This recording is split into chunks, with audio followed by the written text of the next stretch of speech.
about Bennedict so far?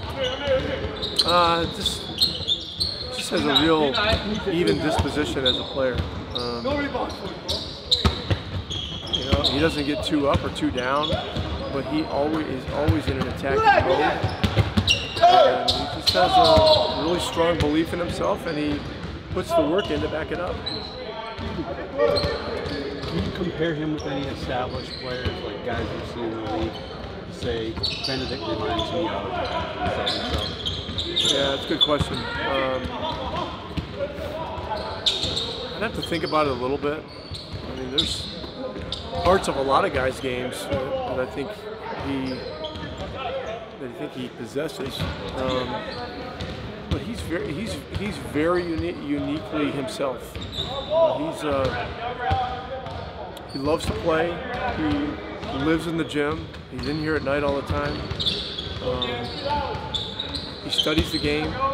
He really has a burning internal desire to be a special player, and he knows that there's no shortcuts to that. So I really have a lot of admiration for who he is as a person, the things that he's gone through in his life. You know, some of the things growing up, living in different places, the challenges and those kinds of things, and all that stuff has shaped him into being the young man that he is now. He gets to the free throw line a lot. Is that something you see with rookies, or is that pretty unusual? Well, some rookies are better than others, but he's special that way. He just has a real explosive burst and a way to attack and seek contact that has gotten him to the line a lot. And one of the things that he's done a good job of is finding opportunities to attack in our flow game, where we're not calling many plays. I mean, we don't call many plays for him, but our guys know his strengths. Our guys know that he's a very important part of our attack on offense, and the ball finds the best players. Especially after the first 11 games that he's had, he's getting a lot of attention. Has there been anything, you worked with him in the draft process, is there anything that's really surprised you since then, from that time to today, or has it been gone basically as you expected? He's come a long way since June with his reading of the game, his vision, his processing situations, and he's only going to get better and better. So it's been, he's really done tremendously well in a really relatively short amount of time. It's been less than 6 months, I think, since we drafted him. But he's a special young man, and he's a special player. Seems like whatever lineup you put Andrew into, he's able to fit in and do what he's able to do well, no matter who the other four guys are. What makes him so uniquely able to do that with any hero? Well, you just answered the question. I mean, that's one thing that is really special about him, is that he melds with the other four guys that are in the game and makes the game flow better for them, offensively and defensively. You know, individually, he's done a really good job, and he's a very good team defender as well. So, he's just a guy that makes players around him play better. Daniel, is it just the pain didn't get better the way you guys thought it would that led to the procedure yesterday? Window of opportunity. Yeah, a lot. You know, there was a lot of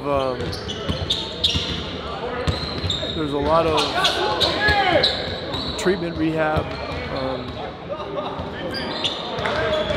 diagnostic things that went into the decision, but everyone was very comfortable that this was the right path. And I think you guys have, I don't know what the timetable is. Do we know, Mike? I'm sorry? He's out indefinitely. Indefinitely, yeah.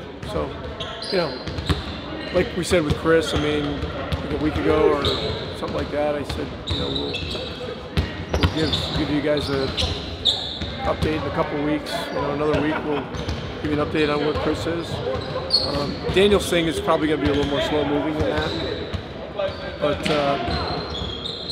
but it was, you know, a lot of thought and a lot of time went into the decision, and I think the prospects are very good. You guys are taking and making, I think, among the most three-pointers in the league. I think you're top 5 in both categories. So what do you like about just the shots you guys are getting, how you're getting them, and just how the offense is getting guys looking through? Well, we're playing fast, and you know we have good shooting, and so we want to continue to take good threes. The best threes are always going to be the ones that come off of paint penetration. So there'll be a premium on those always. But 11 games it's not a super small sample size, but it's not 40 games either, you know. But good threes are a big part of today's game, so we want to continue.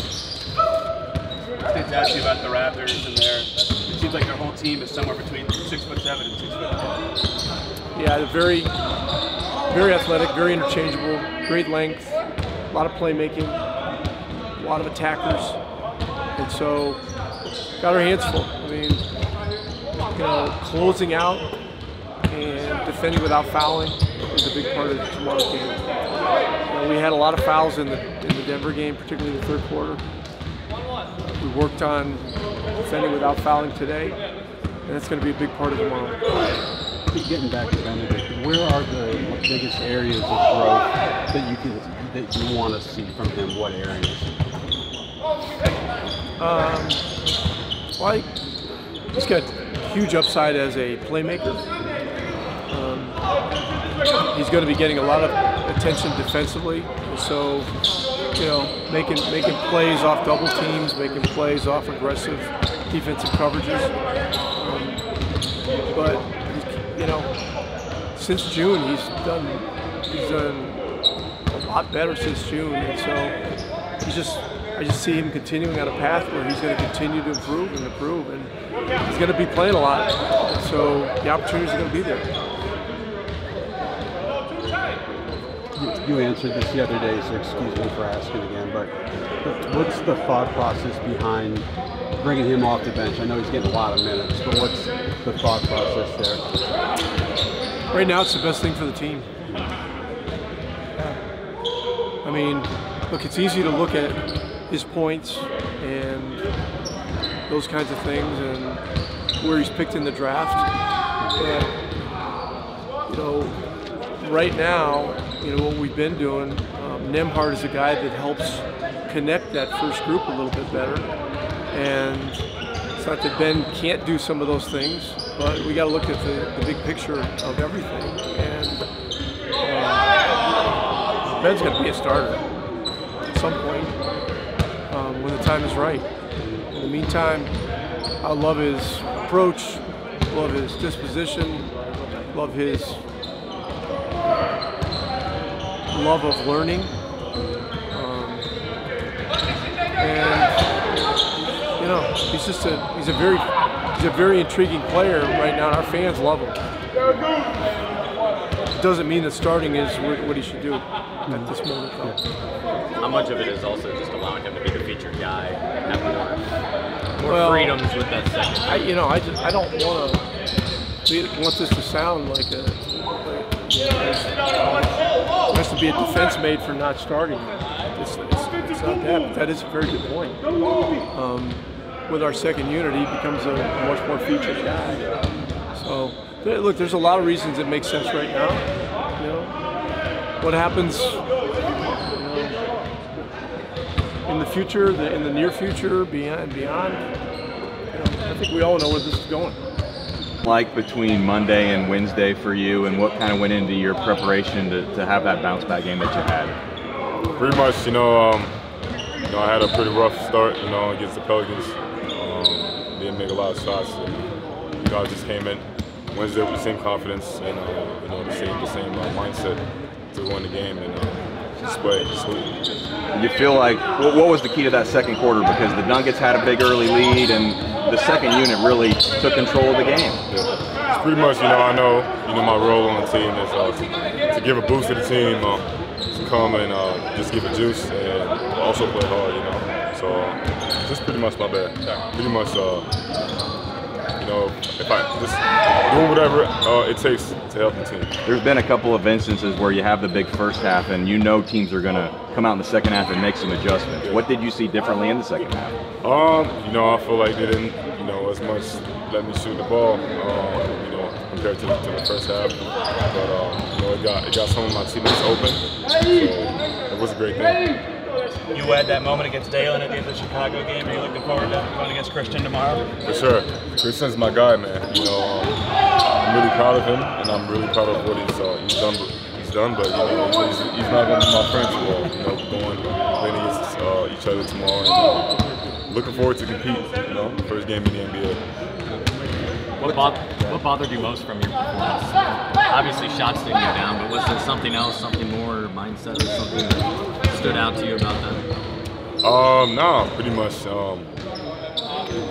felt like, the starting five, everybody was in double digits. I feel like my role in that game was to be a little bit different. I try to pass the ball a little bit more, to be effective and just to be locked in on defense.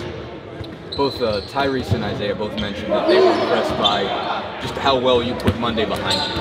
Basically, Isaiah in particular said, man, that I didn't do as good as that last year as he did. Where does that come from for you? I mean, have you always been able to shake off a bad one quickly or refocus and what allows you to do that basically, and where does that come from? Well, pretty much like I said, I come every game, with a fresh mindset, same confidence. I'm just going on the court and hooping, doing what I do, and just playing as hard as I can, and hopefully get a win. Have you always been able to do that? Has there ever been a time anywhere in your career, even when you were a lot younger, that you let one, rough performance turn into two, or have you always been good at being able to put it past you? Pretty much just being good at put it, past. I can't do nothing about the past game. Just watching film, improving, and learning some things I could do better. And there's pretty much nothing I could do more than improve the next game. Raptors are Canada's team. Did you grow up a fan at all? For sure. Growing up, Toronto Raptors was the only team I used to watch. And, having like DeMar DeRozan, Vince Carter, Chris Bosh, and all those guys, was for sure, a team I was looking at. So it'll be a bigger deal maybe when you go to Toronto, but is this a big game for you, knowing maybe a few more people back in Montreal will be watching? I wouldn't say a big game that, it's an over game for me. It's another opportunity for me and my teammate to show out. Also, I'm playing against Christian. I'm looking forward to just to have fun with him, and compete. What were you thinking watching first half from Bennedict, second quarter specifically? Man, it was unreal. I really thought every single shot was going in. He was getting hot. Trey ball was hot. It was a big boost for us on the bench. What have you seen though in the NBA when someone has a half like that, and then you see the adjustments teams make? Because it's hard to put those two halves together. But did you notice them changing what they did? Can't tell you I did notice. Wasn't really too focused on that, but I'm sure they did. They had to. He was going to score for 50 if they didn't. So when you're sharing the court with him on a night like that, I think you always probably try to get him the ball, but is there even more of an emphasis just keep feeding the beast? Yeah, you just want to get him comfortable shots. You don't want him to jack you and force when he's hot, but get him, keep trying to get him comfortable looks. Keep getting him kind of feeling good for sure. I don't know how often you saw Bennedict in college, but what has impressed you most so far? I think that his unwavering confidence to come out as a 20-year-old and get buckets like that is unreal. I think that his pace and change direction as well as his powerfulness to the rim is pretty exciting too. He gets to the line a lot. He gets to the line a lot, and he's a shot maker all three levels. Really can shoot the threes. It's better than people probably think. I mean, you're not an old guy, so you don't go back very far, but does he remind you of anybody in the league?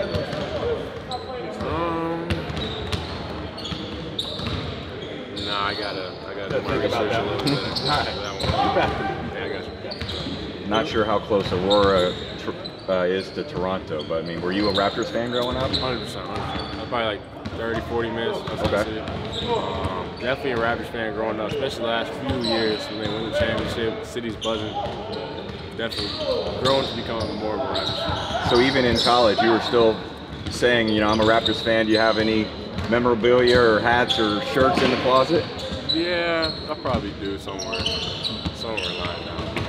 I'm not like a die-hard Raptors fan by no means. I'm a Pacers fan now, man. It's just another game, but is this a bigger deal? And maybe I'm sure it'll be bigger when you go to Toronto, but are you looking forward to playing against them? I wouldn't say it's a big deal, to become completely honest. It's just another game for me. I think going to Toronto and playing in the city will be fun, but tomorrow's another game.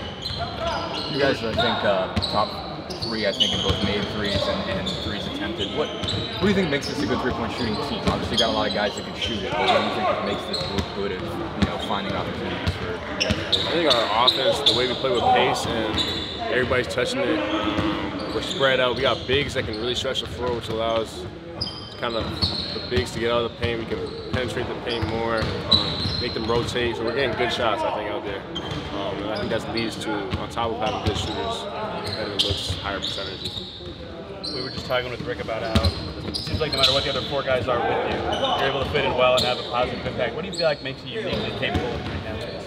I think my versatility is why I can do that. I think I can guard multiple positions and I can play multiple positions on the offense, whether it's me playing at the 4 almost sometimes, setting screens, kind of getting those switches for certain guys, and then on offense I can play the 1, come off ball screens. So I think my versatility to fit in with other guys and guard multiple positions. Do you ever imagine after getting drafted playing 3 and 4, 10 games into your career? I did, honestly. Watching the game the last few years is going towards that. So, see guys like Bruce Brown, he's like my height, playing the 4, setting low side screens, getting the ball in the mid-range. So I did see that happen, for sure. About Bennedict so far, what are some of the things that he's done that have made you take notice? He's fearless. He competes on both ends, and he likes the game. He likes to work hard. Played with a lot of vets in your career. What does TJ McConnell do so well that makes all these young guys talk about him so positively? He's a great team guy, man. Likable guy. He wants you to come in with a positive energy, high energy, and he plays hard every day. So, like, if you're not matching TJ's energy, then the energy's in the room's not matched. So, he makes you want to go hard each and every day. His smile's contagious. His personality's contagious. Being around him, he's a great guy, great team guy, team first guy. And it's always good up guys that have around this team, you know, and it carries on for a while. Buddy, what did it mean to you to re-sign with Nike? It's good, man. I've been a Nike guy for a long time. We ran Kobe for a long time. You know me. I've come out of college. You know, reason why I went with Nike because of Kobe and with his agency too. So I was happy to be representing Nike in a great way, and hopefully we continue to continue partnership with the years to come too. I was wondering, why did you first wear that shoe? The Kobe. Kobe.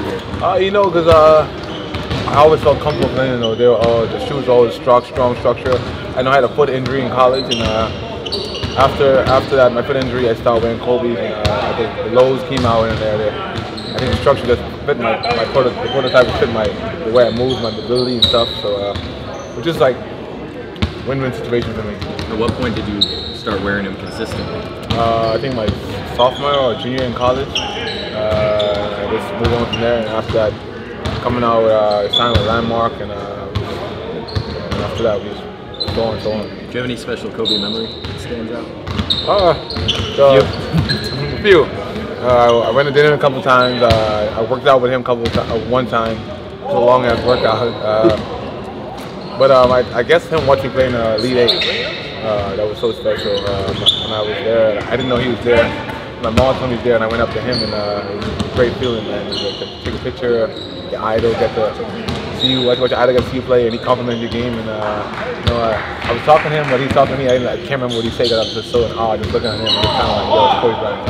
So it was great. When Any special new player exclusives you'll want to do? Anything in the works, maybe? You know, I think one thing that catch everybody's eyes is the Bahama colorways. I think everybody's a big fan of that because it shows where I'm from. I represent my country, and just all the time I'm on the court, I just know where I come from. So whenever the Bahama colorways comes out, we get to see them.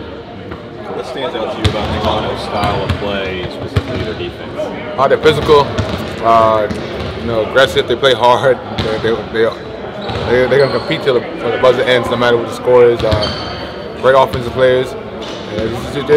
They send a bunch of defenses at you. You know, they can box them on you, zone you, man-to-man switch. You know, they're aggressive. You just got to be ready for that. They're steal threat team. You know, you got to be ready to protect the ball because they're guys that can really guard you and steal the ball. So you got to be able to move the ball and play tough and play strong. You seem to me to be one of the maybe 3 or 4 guys that is most vocal in huddles and timeouts. Has that always been your kind of your MO?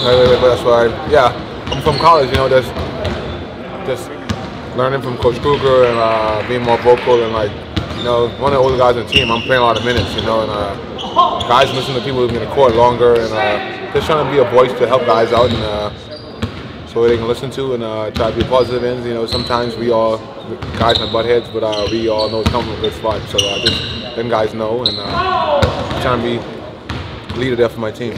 basketball questions are important, but how much are you looking forward to the show tonight? Oh, I'm so excited. I'm going to go home, get some lunch.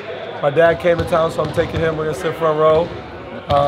Getting to meet Triple H in the back before, so I'm really excited. Have you had an experience like this at a wrestling event? Yeah, I went to SummerSlam after my rookie year in Vegas. I took my dad too, so it's just something we bond over. He didn't watch it. It was just he liked watching me watch it as a kid, so it's just kind of a fun way for me to bond with my pops.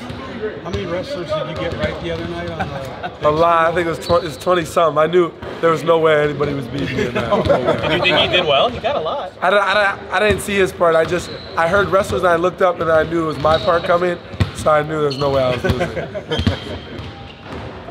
Not to ask a non-wrestling question. No, I'm not a wrestler, so we get so much stuff. Your impressions of Bennedict so far and the things that have stood out to you? Obviously, he's been amazing so far. Obviously, a great start to his rookie campaign.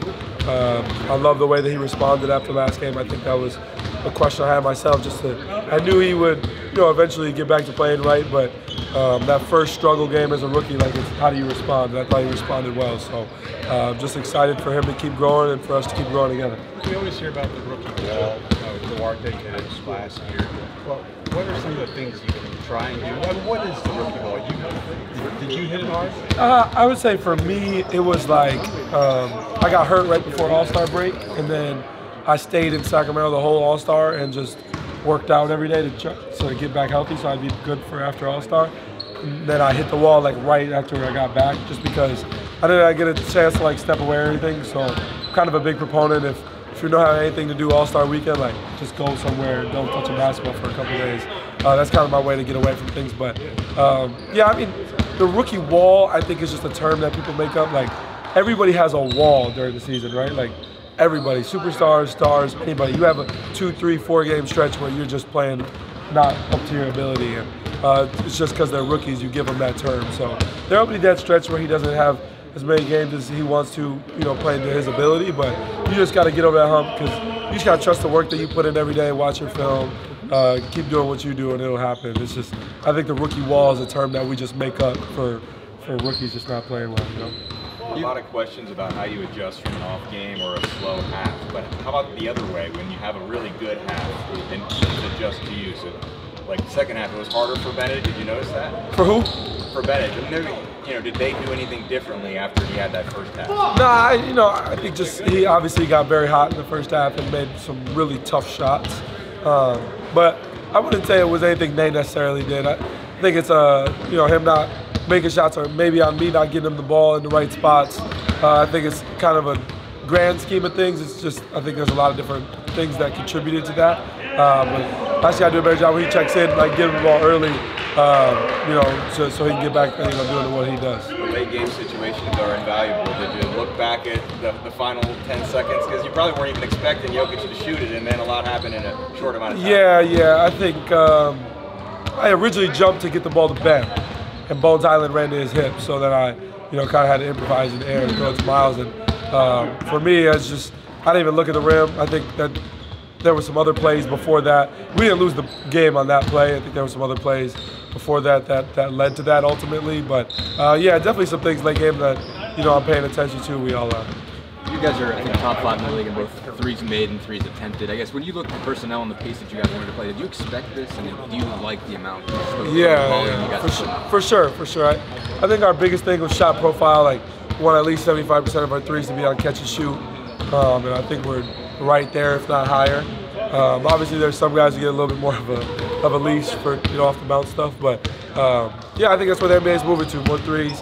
We weren't shooting the ball well early in the year, but I just like that we kept shooting them. Eventually, they're going to fall. Guys, you see, we're in the gym after practice, before practice, working on our game. So, we trust the work that we put in to make those shots. And we're all for it. We want to shoot as many threes as possible. It's just the way the game's going. You mentioned, one of them to be catch and shoot. The fact that you guys playing you and Andrew together is 2 points that can kind of get in the paint and kick it out.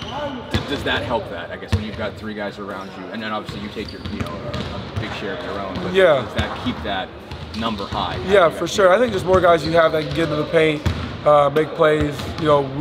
There's some lineups you go out there with me, TJ, and Andrew. We got 3-point guards out there just looking to find guys, and even guys like Buddy. He's not playmaking with the ball, necessarily getting in the paint and kicking, but he's doing a lot of.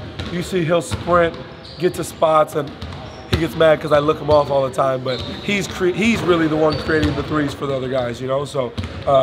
Everybody has their own different ways of playmaking and making plays, and just figuring out how they can do that. When did you start shuffling back and going? I saw you in pregame warm-ups. You're going further back and towards the logo. Did that start this offseason, or any deliberate reason behind that? No, I've been doing that since my rookie year. Rico Hines, assistant with Toronto Hill, he used to make me do it. But it's realistic because a lot of my threes happen to be deep. So just trying to get some more game looks before the game. I think you mentioned this in another story, but the student that Bennedict has become, or maybe he's always been that way, but what has impressed you there? I think one of my favorite parts about Ben and him being here, and just the way that we're building this culture here, with the Pacers, is like, I just want to be around guys who love basketball. I just want to be around guys who want to be great, and I want to be around guys who, like, it's not just like I'm showing up for the game, going home, that's it. Like, watch games, like we text about games, we talk about games when we get to the gym. Like, that's just a part of all of us, and just loving the game of basketball. And I think that's a good part of having so many young guys, is that we all want to excel and be good, but we also just love watching the game. And I think Ben does that, and I do that. We got a bunch of young guys who do that. Even Buddy as another dude, Miles, we all watch basketball, we love basketball. So that's the favorite thing about helping build this culture here, is just having guys around who just really love the game. Are there things you've seen from him that you've never seen from another rookie? And if so, what are they? Yeah, I think it's just his confidence. I think something that he has in himself, and he sometimes he'd be like, man, I talked about this in the thing we did with the ringer, but it's like sometimes I can tell that he wants the ball, and like I might not be getting it to him, and I might go up to him and tell him, like, yo, you can tell me you want the ball, because in his mind he feels like, I hit 2. If I hit 2, I'm hot. If I hit 1, I'm hot. And like, I'm with that. What I mean? I feel him. So I'm all for it. I think he just has the utmost confidence in himself, and I love being around guys like that. Tyrese, in light of Buddy re-signing with Nike, do you remember what your emotions, what you kind of felt like when you got your first apparel shoe? Yeah, no, I mean, obviously for me, I've been a Nike guy my whole life. Never worn another brand in my life, so I was super excited when I was able to sign with Nike. I think I was like one of the first guys in my class to sign with Nike because it was the COVID year. So I always loved when we got other guys with Nike and mess around with Ben because he's with Adidas and stuff. You heard the new Drake line, so I'm always just messing with Ben. Why do you like the Kobe's? For me, they're just comfortable. I think another component of it is you don't ever, Kobe's not in the league anymore, so it's like, you can wear them all the time. And they're just the low cuts and the most comfortable shoe I ever wear, so that's just what I wear.